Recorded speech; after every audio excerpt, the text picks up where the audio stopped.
বিশ্বাস করুন, আজ পর্যন্ত যতবার এই মিষ্টিগুলো বানিয়েছি খাবার পর সবাই জিজ্ঞাসা করছে আবার কবে বানাবো।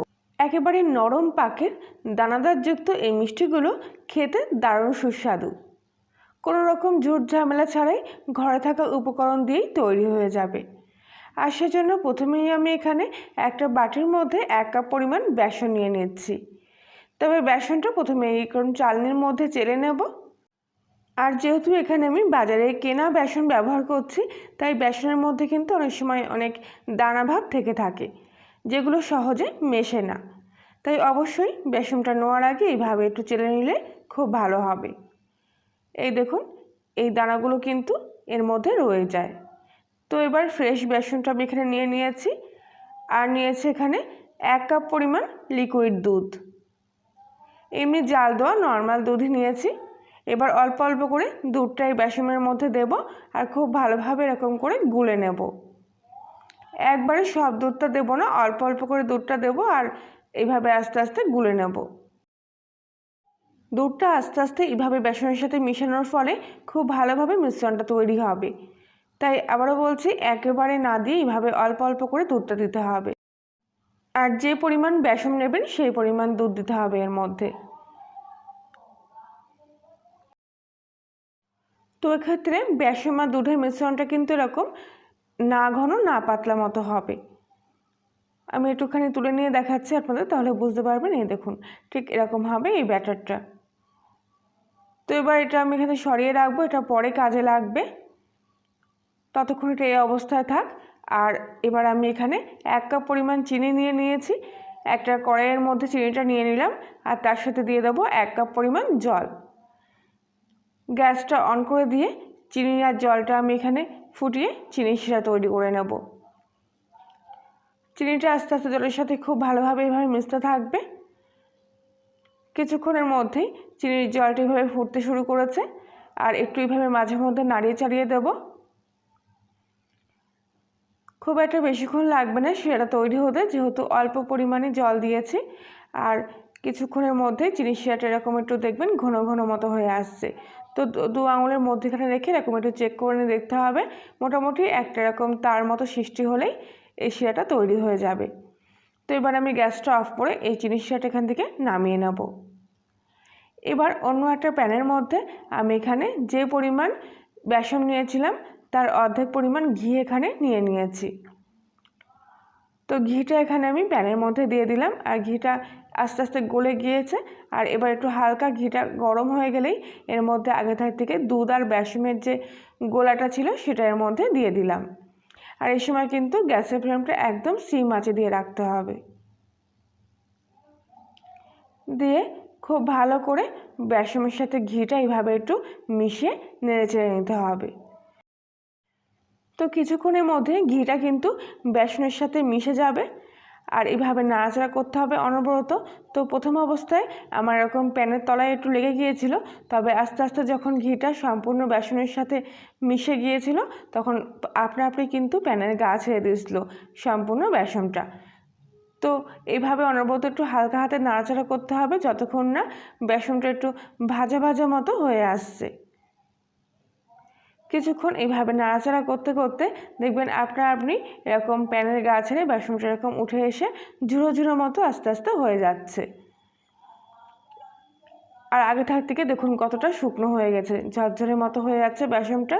তো এরকম চেপে চেপে কিন্তু খুব ভালো করে বেসনটা এরকম ভেজে মতো নিতে হবে। তো তার জন্য আমি এখানে একটা স্টিলের খুন্তি ব্যবহার করছি, এতে প্যানের তলাটাও পরিষ্কার রাখতে সুবিধা হবে আর খুব ভালোভাবে নাড়াচাড়া করাও যাবে।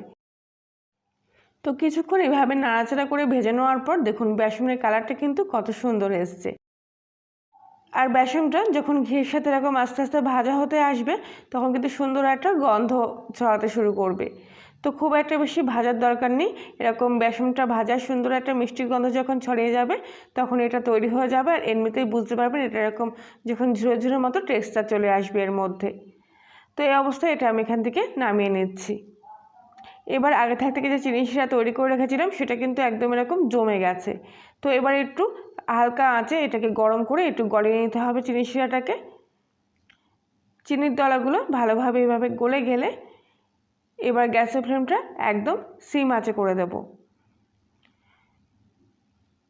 আর তাই বলে চিনিটা এরকম ঘন হয়ে গেছে বলে এতে কিন্তু জল দিলে হবে না, এরকম ঘন ঘনই থাকবে। গ্যাসের ফ্লেমটা সিম আঁচে দিয়ে এবার এর মধ্যে আগে থেকে ভেজে রাখা বেসনের মিশ্রণটা দিয়ে দিতে হবে। দিয়ে খুব ভালো করে এবার চিনির শিরার সাথে এই বেসনটা এইভাবে মিশিয়ে নিতে হবে। প্রথম অবস্থায় যখন এটা মেশাবেন তখন দেখতে পাবেন বেসনগুলো কিন্তু দানা দানা মতো চেয়ে চেয়ে আছে, তো অনবরত এইভাবে নাড়াচাড়া করতে হবে। আর এই সময় কিছুটা এলাচের দানাও আমি এর মধ্যে দিয়ে দিলাম, এতে গন্ধটা খুব ভালো আসবে। তো খুব ভালো করে এরকমভাবে আস্তে আস্তে নাড়াচাড়া করতে হবে, তাহলে এর পাকটা বেশ সুন্দর নরম আসবে। তো এরকমভাবে নাড়াচাড়া করতে করতে কিছুক্ষণের মধ্যেই দেখবেন আগে থেকে কিন্তু অনেকটা শুকিয়ে এসছে। প্রায় 2 থেকে 3 মিনিট মতো আমি এইভাবে এই মিশ্রণটা মিশিয়ে নিয়েছি, আর তার মধ্যেই কিন্তু এটা আস্তে আস্তে আগে থেকে অনেকটা শুকিয়ে এসছে।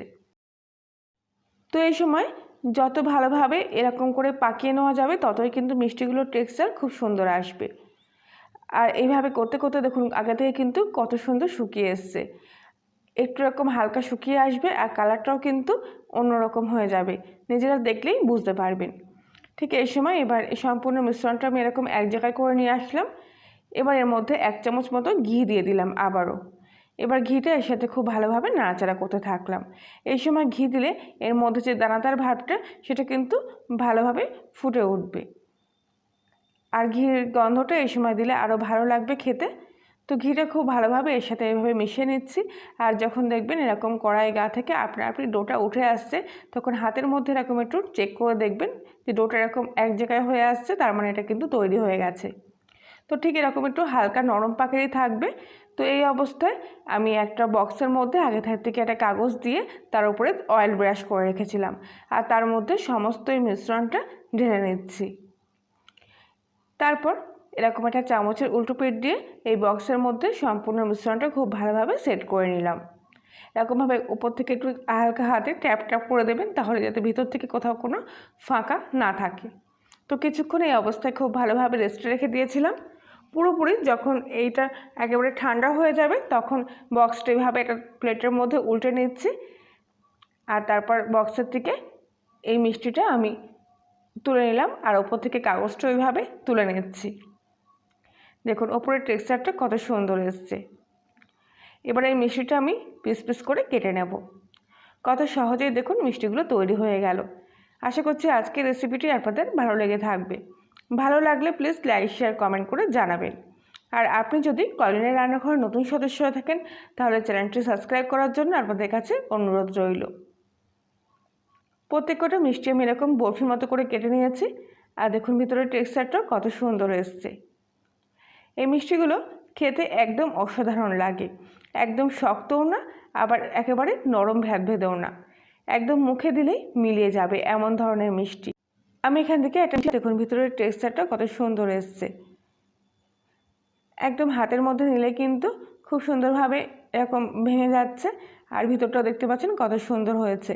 আর এগুলো আপনারা একবার বানিয়ে অনেক দিন ধরে রেখেও খেতে পারবেন, যেহেতু এগুলো শুকনো মিষ্টি সহজে কিন্তু নষ্ট হয়ে যায় না। বাকি মিষ্টিগুলো ভিতরটা কিন্তু একদম সেম হয়েছে, আর খেতে অসাধারণ লাগে, মুখে দিলেই পুরো সেই স্বাদ। তাহলে বন্ধুরা আজকের মতো এই পর্যন্তই, সবাই ভালো থাকবেন।